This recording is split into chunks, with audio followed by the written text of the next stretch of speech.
My name is Diane Duquette. I am the Chief Development Officer at Cooley Dickinson Health Care, and it's my pleasure to have you all here with us in this virtual setting. We hear from people every day who want to make a difference in the world and want to do something good, and they may not be frontline healthcare heroes, but they want to help out and be supportive.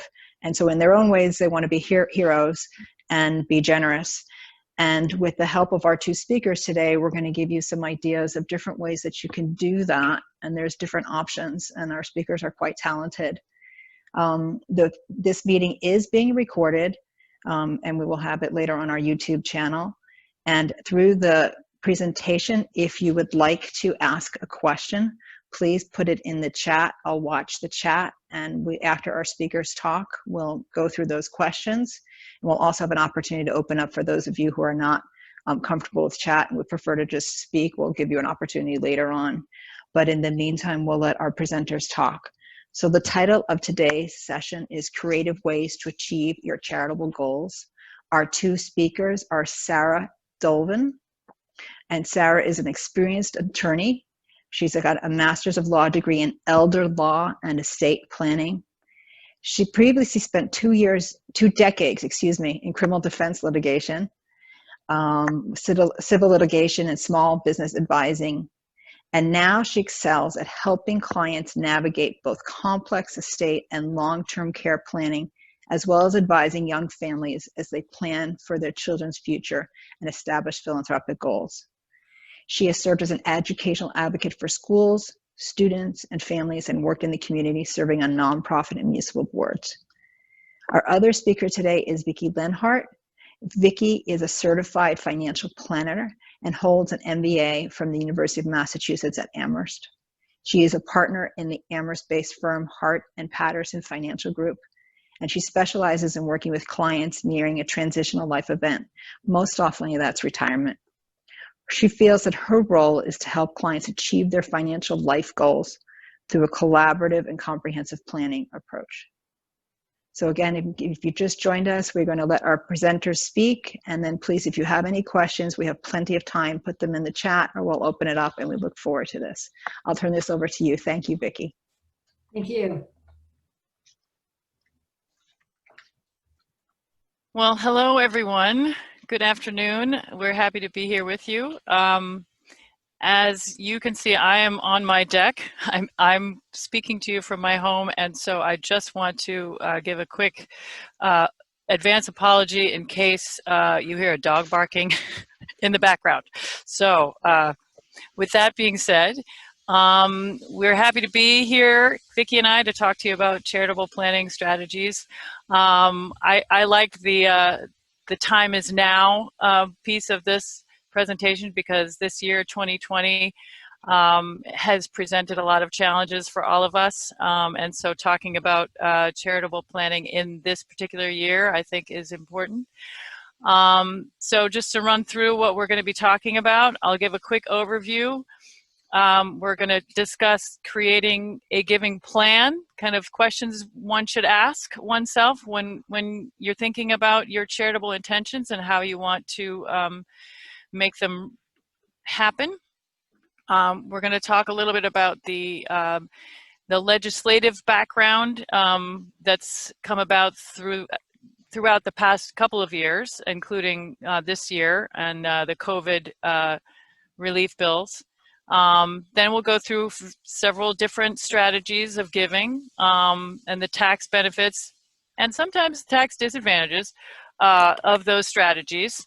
A couple of tax planning driven strategies, and then we'll open it up for questions.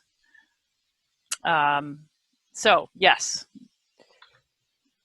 the basics of what we're going to talk about today, I want to give a little sort of a background. As we all know, it's been an unprecedented year in many ways, and a lot of us are feeling more financially insecure than maybe ever. And so it seems like it might be a hard time to think about charitable giving. However, because Americans are who they are, it seems like people are still willing to give, and people are still wanting to fulfill their charitable and philanthropic goals. Just a little bit of information that I got from Kiplinger. 2019 was the second biggest year for giving. Americans gave $310 billion to charity in 2019. And this is after we had tax changes in the law that people were afraid would disadvantage charitable giving. And then within the first quarter of this year, Americans had already given more. They'd given 16% more at the end of the first quarter than they had that same time in 2019. And so obviously the first quarter of this year, we hadn't really gotten into the COVID pandemic in this country, but I think people are still giving, and I think some people are giving more because, again, when times get harder, sometimes that motivates people to reach down deep and give to where it's needed. And so that's sort of the reality, right? People are charitable. People give, even when the markets are down, even when there's economic insecurity, both nationally and globally. And while most of us are aware that there are tax benefits to charitable giving, and thank you to the IRS and the state's Department of Revenue for creating these tax incentives so that people feel good and can take advantage of giving through their tax benefits. But that doesn't drive people generally. Again, you have to think about what your philanthropic goals are. What are the causes that you're passionate about? Where do you want your money to go? And what are the best strategies to reach these goals? And tax planning is a piece of this for sure. But as we like to say in our profession, we don't want the tax tail to wag the dog. The main goal is to determine what your personal or your family charitable mission is and how to best make that happen. So, next slide, please.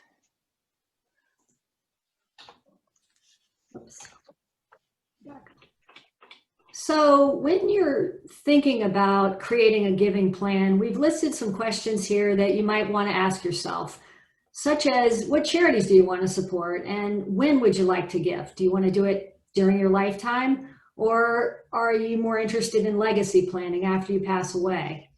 How much are you thinking about giving? And does that work within your financial plan? Can you afford it?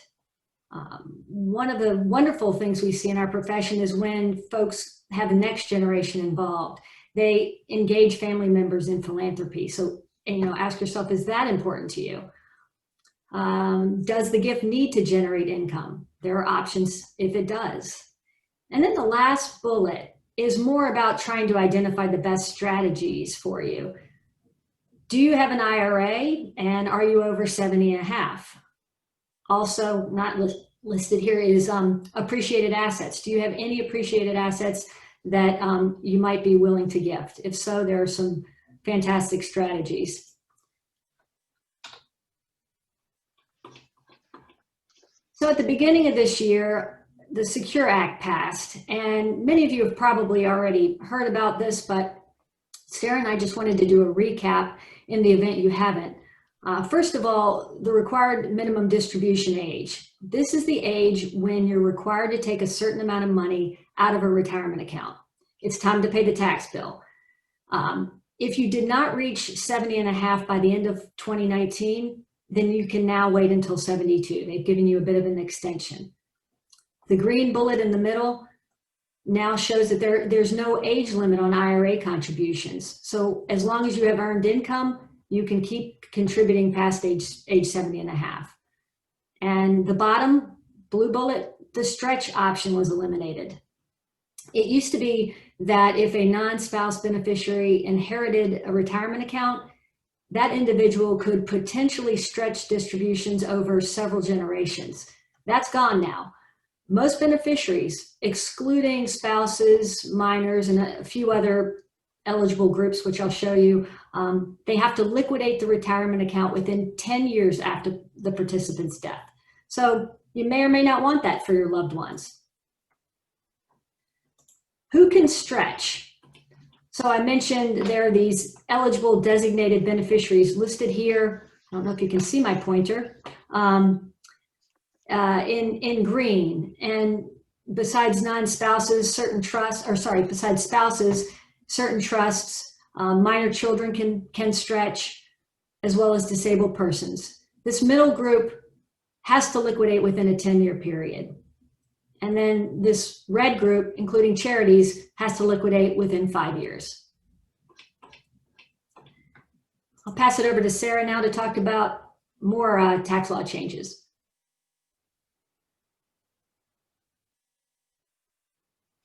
Great, thanks, Vicki.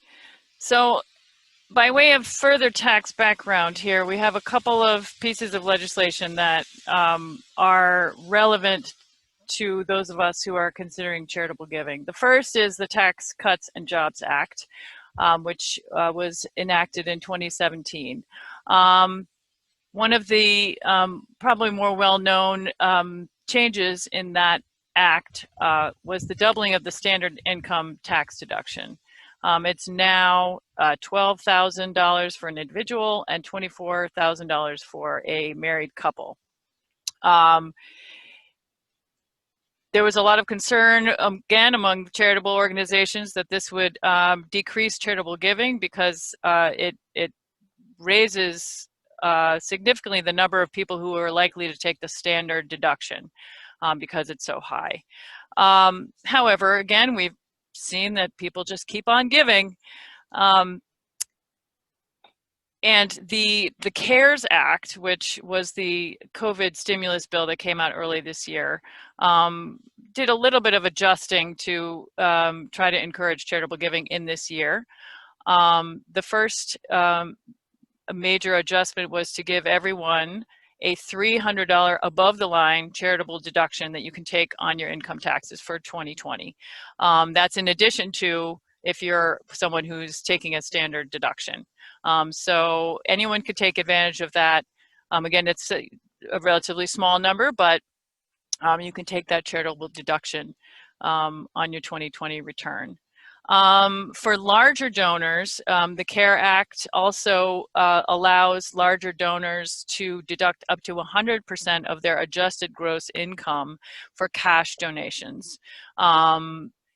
This doesn't apply to money given to supporting charitable organizations or donor advised funds. Those, I believe the caps that were set by the Tax Cuts and Jobs Act remain in place, which is a 60% cap for cash donations for your adjusted gross income and a 30% cap for appreciated securities or other appreciated assets. So these are important things to factor in, again, when you're considering what type of giving you are interested in and able to do. So, Vicki, what should you give? Well, some assets are better suited for gifting than others, and we'll talk through why that's the case. First of all, before you even think about that, you might want to make sure that charity is able to accept the asset. We've had some cases where smaller charities can't take an appreciated stock, for example. So it's important to have, be in conversation, particularly if it's a smaller charity. I've listed some options here of some assets that you can gift, but first I want to backtrack and talk about what I mean by appreciated securities. That could be a stock, a bond, an ETF, a mutual fund, real estate, personal property like works of art or rare books, anything that has increased in value from when you purchased or inherited it. And if you were to sell it outright, you would incur a tax bill. So that's what I mean by an appreciated security. Many people write a check, so this bottom option here, to their charity of choice, but generally, if you have an appreciated security or if you have an IRA and you're over 70 and a half, those are, from a tax standpoint, and Sarah and I are not CPAs, so you definitely want to run this by your CPA, but generally an appreciated security or an IRA is a better asset to gift, and we'll explain why. Let's see. we'll talk more about this middle option here, QCD from an IRA. That's a lot of letters. QCD stands for Qualified Charitable Distribution. We'll roll through the details of that in a little bit. So we're sort of going to move through the simpler giving strategies to the more complex, and sort of starting through gifts that you can make during your lifetime to legacy planning. So the first and the simplest strategy is to give now. You can give to Cooley Dickinson. You can give to any charitable organization now by donating an asset right now while you're alive. You can also donate your time. We're not, we're here talking mostly about donating assets, but I don't want to minimize the importance of donating time and volunteering to support causes. There's a lot of need for people to get in and roll up their sleeves and help do the good work. You can also donate real property. Again, you can do a donation of real property during your lifetime.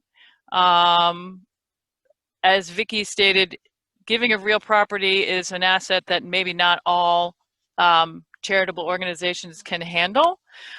So you want to run that by the charitable organization's development office or development person maybe, to see if that's an asset that would be something that the charitable organization could use either as a real asset for themselves to build a building on, or to use the already existing building on the land for offices or the like, or to be able to sell the land and recoup the proceeds from the sale and use those.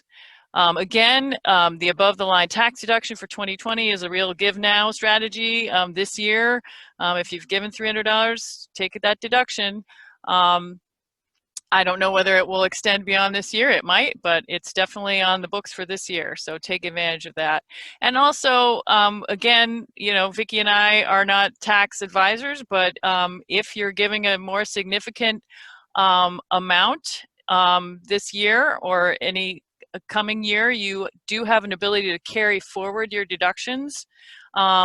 Usually there's a 5-year carry forward. So you can give a chunk in 1 year and spread the deductions out over the next 5 years, which is a helpful way to maximize your deductions. So that is sort of the simple way to just get going and start giving now.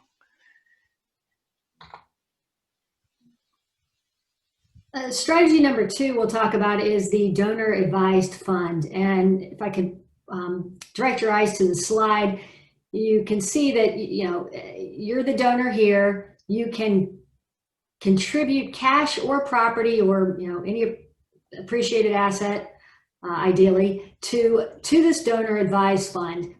You see, you get the tax break now in this calendar year.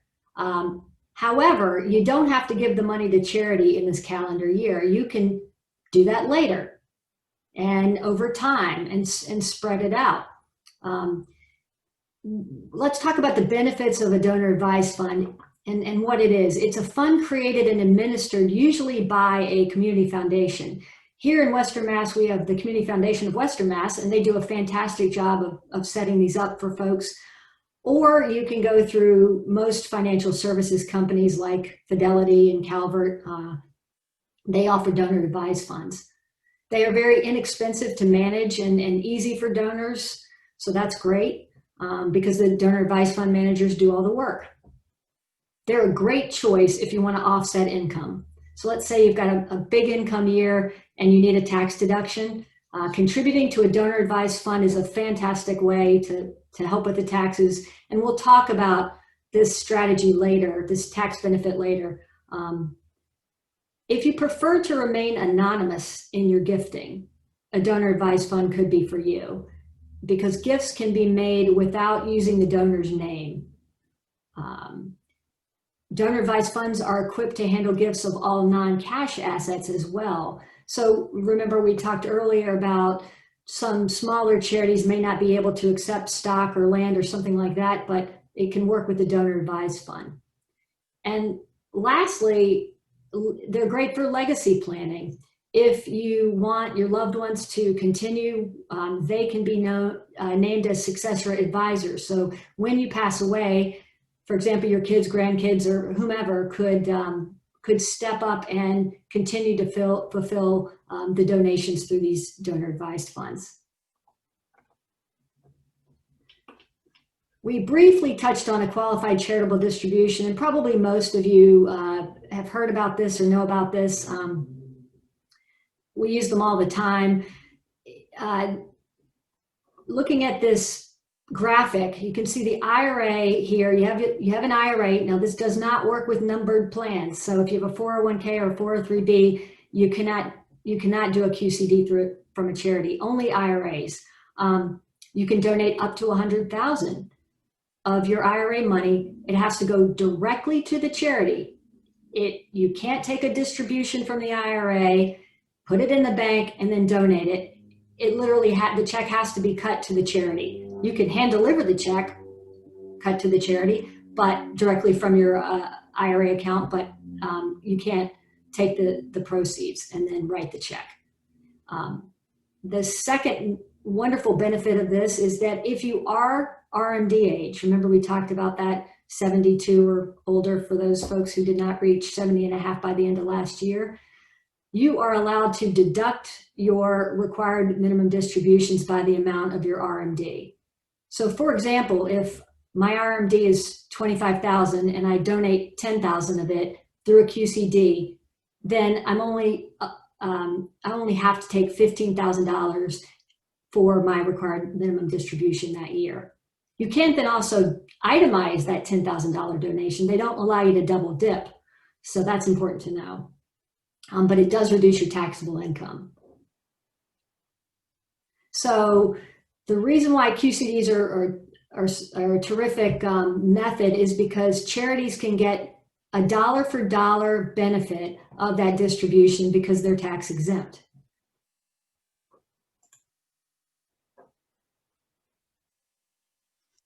So another great strategy, especially if you're interested in giving to a public charity or a larger charitable institution, is the charitable gift annuity. So essentially it's a contract that you make with a charitable organization. In return for a transfer of cash or other assets, you get a fixed sum of money as a stream of income from the charitable organization. So again, it has to be an organization that has sufficient assets to manage and provide this stream of income. Because it's an annuity, it's a fixed amount of income, usually on a yearly basis, and for a specific period of time. Usually people will do it, the donor will do it for their lifetime or the combined lifetime of the donor and the donor's spouse. So again, the charitable institution will provide the income while managing, usually along with the rest of its assets, this money for growth. Obviously the growth, managing for growth benefits everyone. And then at the end of the annuity period, the remainder is completely the charity's to do with as it wishes. So there are a couple different ways that you can set up a charitable gift annuity.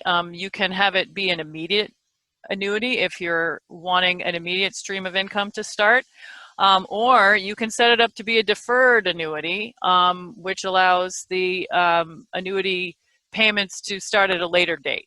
And in some ways that's great. If you give the money and you want to wait 5 years, it's probably a little long, but say 2 or 3 years before you start getting your annuity payments, that gives the institution a chance to manage the money and get a lot of growth out of it.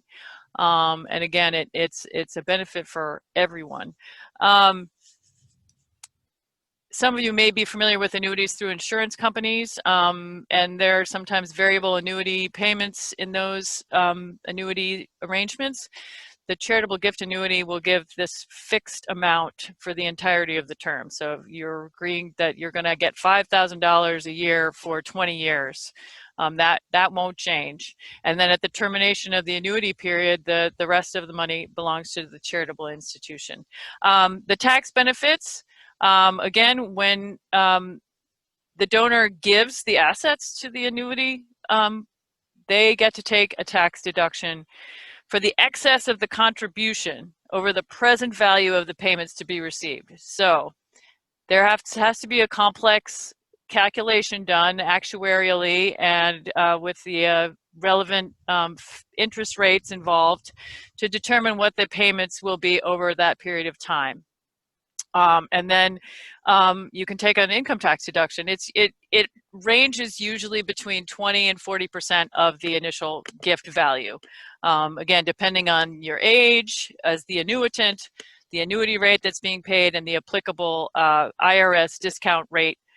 And then with any other annuity, you will receive your payments on a regular basis, and a chunk of each payment will be what we call a return of principal, right? So you give $50,000 and you get $5,000 over 20 years, you're getting some of that money is coming back to you as a return of principal. So some of that money is tax-free, and then the rest over that return of principal is going to be taxed as income. And excuse my math, I'm if I did that wrong. You know what I'm saying about getting a return on your investment.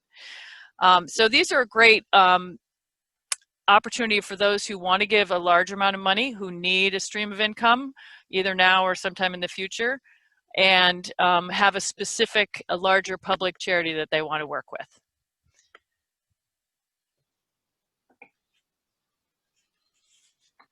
And I think yes. Okay. And the next two topics here are what I like to call sort of flip sides of the same coin.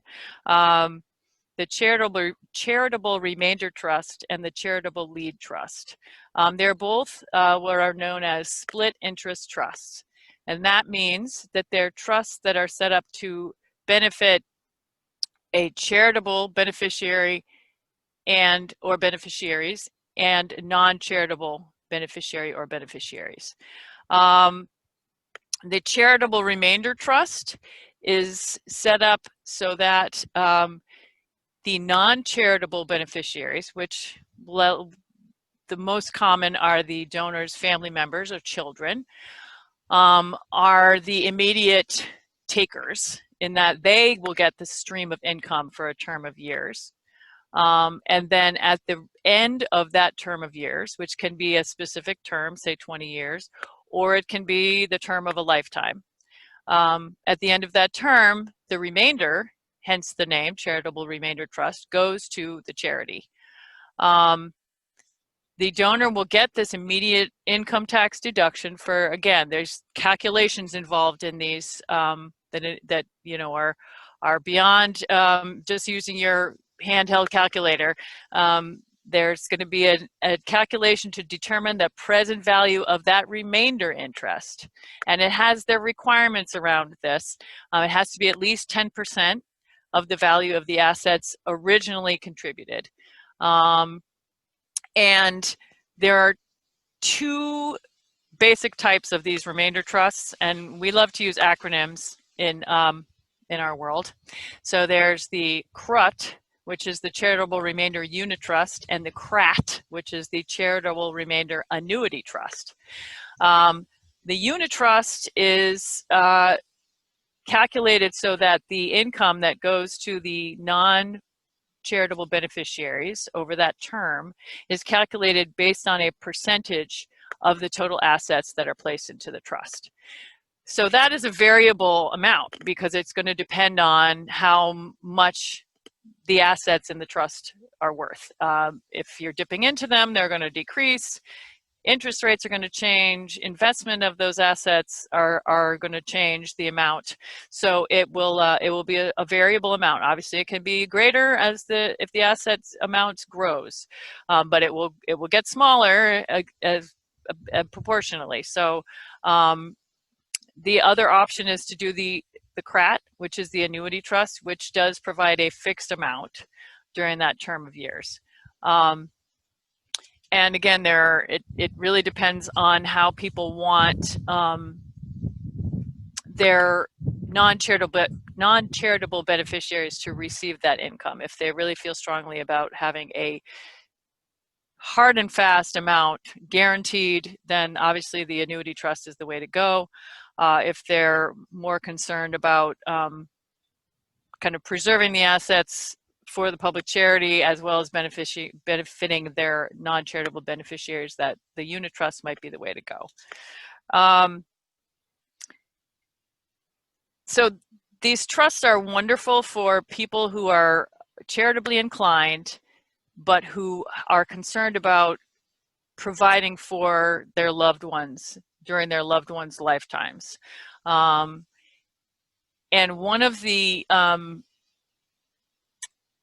Secure Act has sort of brought the charitable remainder trust to the fore a little bit more, because for those people who have significant assets in an IRA and already had planned prior to the end of last year in their legacy planning, had wanted to use that stretch option, and now are seeing that they can't use that stretch option, and they're limited to having their non-charitable beneficiaries take within 10 years.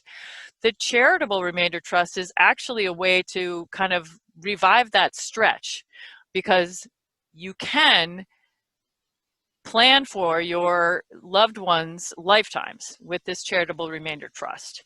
And you can use IRA assets actually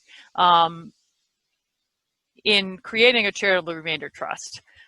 You definitely want to talk to an attorney, you want to talk to your financial planner, and you want to talk to a CPA, because these are complex trusts to manage. You don't want to have your Uncle Joe as your trustee, who runs the local auto shop. He might be a great guy, but this is the type of trust that it has complex requirements around how it's administered and the way various distributions are calculated, taxes are calculated. So that's a piece to think about if you're thinking about going this route. Also, again, recommending that a professional trustee, either a professional trust management company or a bank with a trust department, manage this type of trust. It is expensive. Those entities will charge a fee. It's usually a fixed percentage of the assets that are being held in the trust, but some places will charge added fees for more complex trust administrations, which the charitable remainder trust can incur.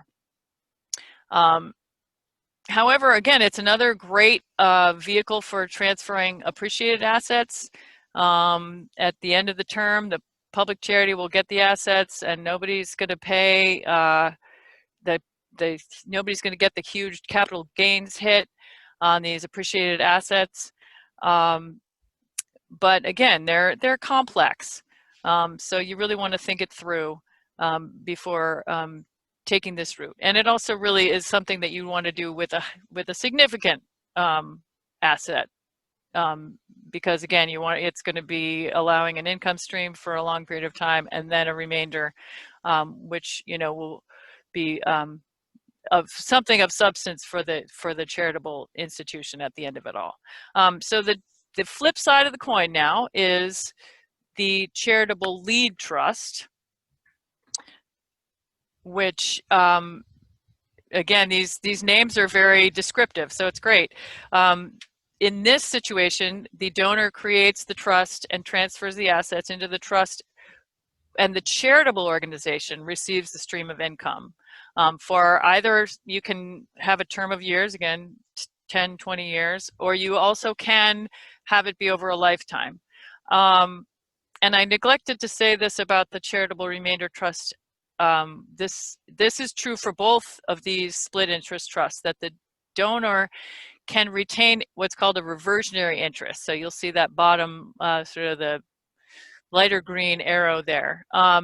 So with both the charitable remainder and the charitable lead trust, the donor can actually create these trusts to benefit themselves. So the remainder trust, you can actually create those trusts for a stream of income for yourself. And likewise with the charitable lead trust, you can retain that reversionary interest to the remainder. So you could have a 10 years of donations through this stream of income to a charitable organization and have the remainder come back to you. More often than not, in my experience, probably because I'm doing more estate planning, people are setting up these types of trusts to benefit their beneficiaries, children, designated beneficiaries of that nature. But it's entirely doable to retain the reversionary interest. So these types of trusts are attractive to set up when in what we call an inter vivos, which means during life. We lawyers like to use Latin phrases a lot. When the interest rates are low, as they are now, I don't know how long they'll stay that way, but and in a situation where a family has, where the children don't need the money right away, maybe they're all grown and doing well on their own, and the parents don't need a stream of income right away. This is a great option for people who, again, want to give a significant amount to a charitable organization, but still want to benefit family. And this way, the assets will benefit the charitable organization and then pass on a delayed basis to the children. There will be reduced gift tax, if any, and no estate tax. I know we haven't talked too much about that, but estate taxes can be relatively high in this state. And if you have paid a gift tax on the amount that you've given, that gift tax amount can be sort of excluded from the estate in terms of calculating the estate tax at the end of it all. So those are some benefits to those two particular split interest trusts. If drafted appropriately, the charitable lead trust can really be a wealth increaser, actually, for and benefit both charitable and non-charitable beneficiaries by really increasing the wealth within the trust. You need a competent attorney to draft the trust. There's a lot of nuances to that, but it's actually become a very a very smart way for families with a lot of wealth to and charitable inclinations to pass their wealth along.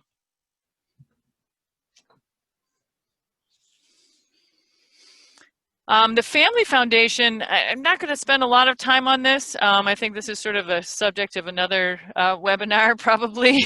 But for those families who have significant wealth or assets and also have a real family charitable mission, a family foundation is a great vehicle for charitable giving. The upside is that the Family Foundation has complete control over its charitable mission. And can create a charitable organization under its umbrella. You know, the sky's the limit. The downside is that it's essentially forming a business or a corporation, and so it has to have corporate type governance. You need to have a board of directors, and you have to have bylaws and votes, and you know it's a significant commitment. But again, these foundations, for example, we know about the Gates Foundation as a very large example of a very large family foundation, but it's a great way for families to carry out their own charitable missions. They can create scholarships, they can give grants, they can create school programs, anything. So that's a wonderful option if that is your if that's your family situation and your goal. The pooled income fund, this is an interesting one. And I believe that that Cooley Dickinson and its partners have these pooled income funds. Again, this is a situation where the donor will work with the specific charitable organization. And multiple donors will make contributions. And hence the pooled term, right? It all goes into one pool. And the charitable organization manages the funds and then will provide these donors with streams of income. The charitable organization is allowed by the IRS to commingle these pooled income funds, mix them up along with all their other assets. And again, that's a great thing in terms of growth management of assets. But they are required to keep records of what proportion of their overall assets are contained in that pooled income fund. And obviously they need to keep records regarding each donor contribution and the income going out to those donors. But this is a great, again, sort of streamlined way of giving and then getting a bit of a stream of income back. It differs from these split interest trusts I was talking about, in that you're not going to get a guaranteed percentage or an annuitized payment back. The income is based on the performance, so it's more of an investment fund kind of idea. But again, it's a great way to help the particular charitable organization of your choice. Again, it's going to be a public charity, a larger organization, to grow its assets and complete its missions, while again giving you some income back. So those, I imagine, Diane could give you more information about those. And let's see. Moving to the sort of legacy planning side of things, in terms of your estate plan, there are a couple simple things you can do. And again, these trusts that we were talking about earlier can also operate as part of an estate plan. But they also can be, you can create them during your lifetime and receive these streams of income, as we've discussed, during your lifetime. But in terms of legacy planning, there's always the very simple leaving a pecuniary, a money bequest, or a bequest of property of other real estate or tangible personal property to a charitable organization in your will. Again, as Vicki said earlier, when you're thinking about giving these bequests or donations, you want to be sure that the charitable organization can handle what you're giving them. The local animal shelter probably doesn't want your grandmother's jewelry because it may be sort of beyond their bandwidth to have to go through an appraisal, and because it's obviously not something that is going to be useful to them in their daily operations. It would be something that they would need to sell, and then they could use the assets. But if they're not equipped to do that, then it's going to be more difficulty. And sometimes charitable organizations will have to decline bequests, and then that can cause a host of problems. It's problematic for the organization. It's also problematic for those who are administering the estate, because then there's an asset that isn't going where it was supposed to go, and the executor or the personal representative of the estate has to then figure out what to do with that asset. So make sure that they can handle what you want to give them. Another piece of advice I have is that in your, and again, this sort of covers any time you're going to draft an instrument where you're naming a specific charitable institution that you want to give assets to. You want to be sure that you have the correct legal name of the institution in your paperwork. This may seem like a small thing, but I have actually seen protracted litigation because someone just didn't put the name right in their will, and they're two similarly named organizations, and one says, wait a minute, that was for us, and the other one says, no, that was for us. And the next thing you know, they're in court, and that money that was meant to go to that organization is now being eaten up by legal fees and court costs. So a little tip on that: first of all, your professionals who are drafting should be on top of this and do their due diligence in terms of knowing the correct legal names of the organizations that you want to give to. But there are a couple of organizations that track charities, nonprofit groups that are registered 501c3 charitable organizations, and you can kind of go on these. I believe GuideStar is one of them.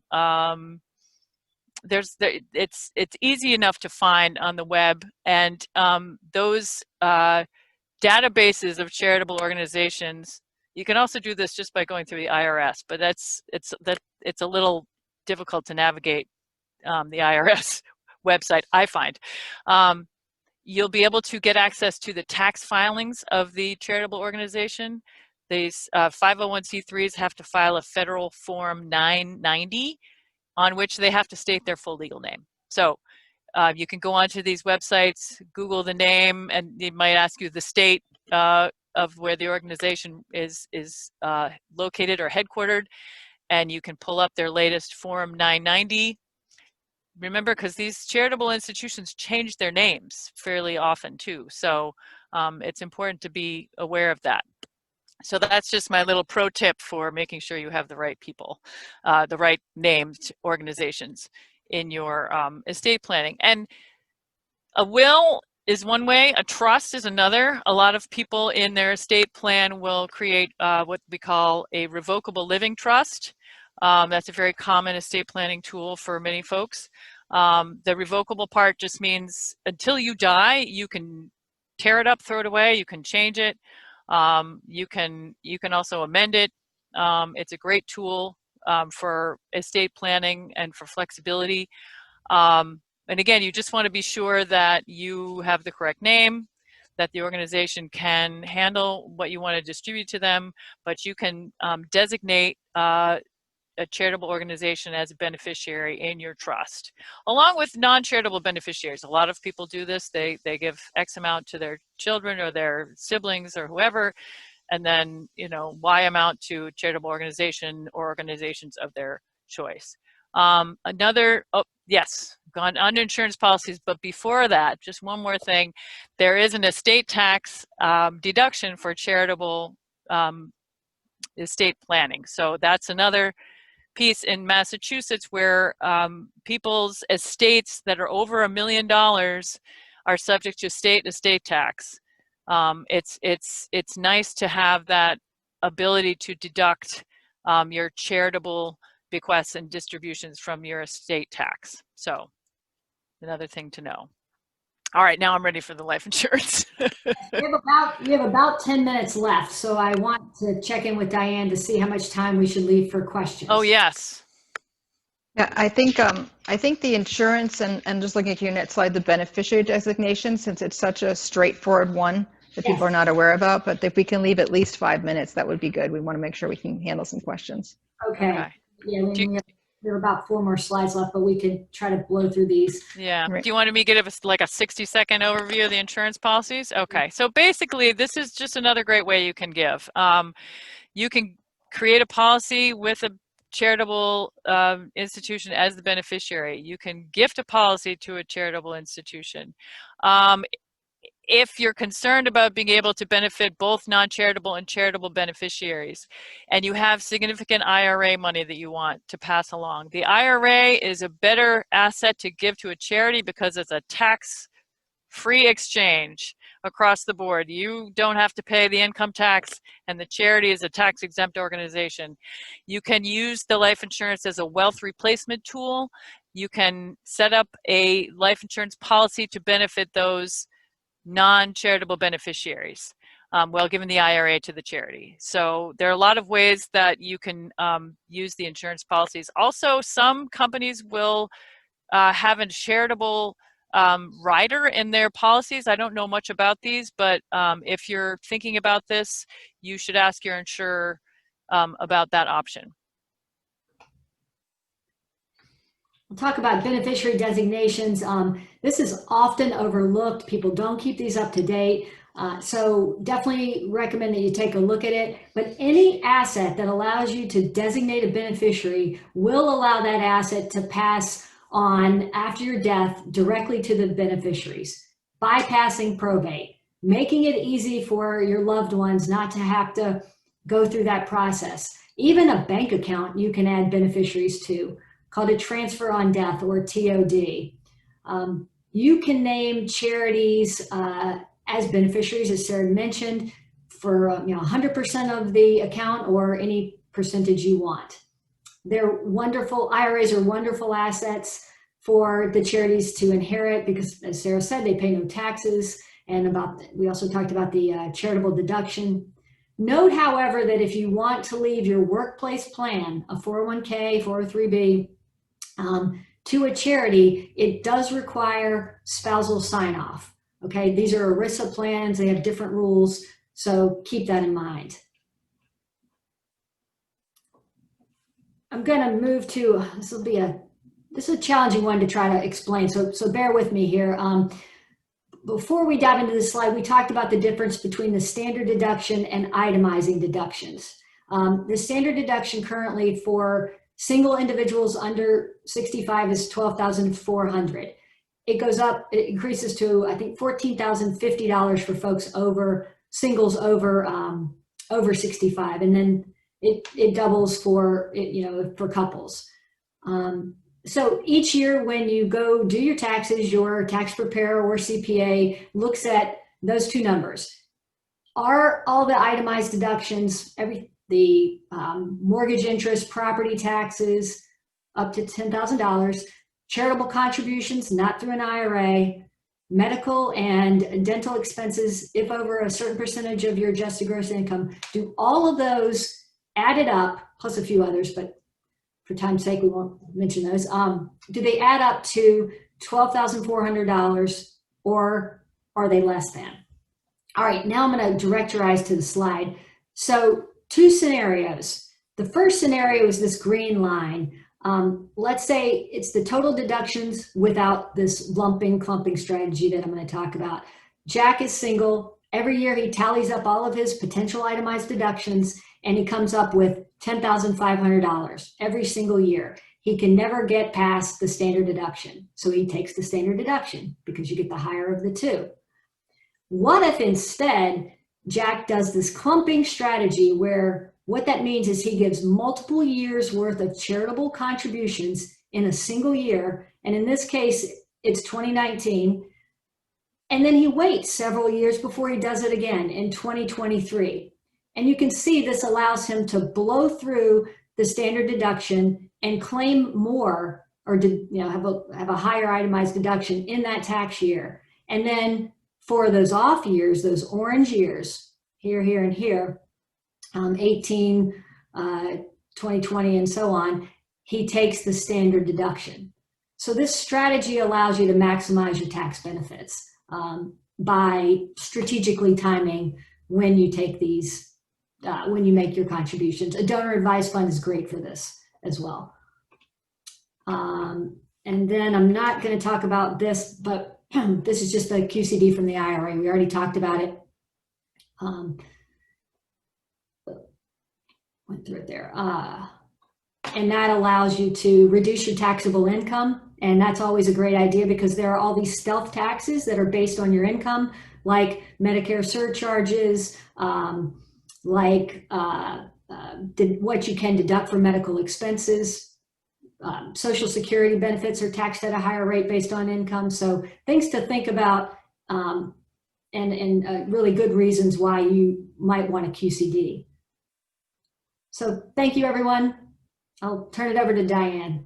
Thank you. That was quite a lot and very informative. Very grateful. So to our audience, you can go into the chat, or if you want to unmute yourself, but what questions do you have that we can answer? We have a few minutes that we can be helpful. And I did get one in advance that I'll start us off with.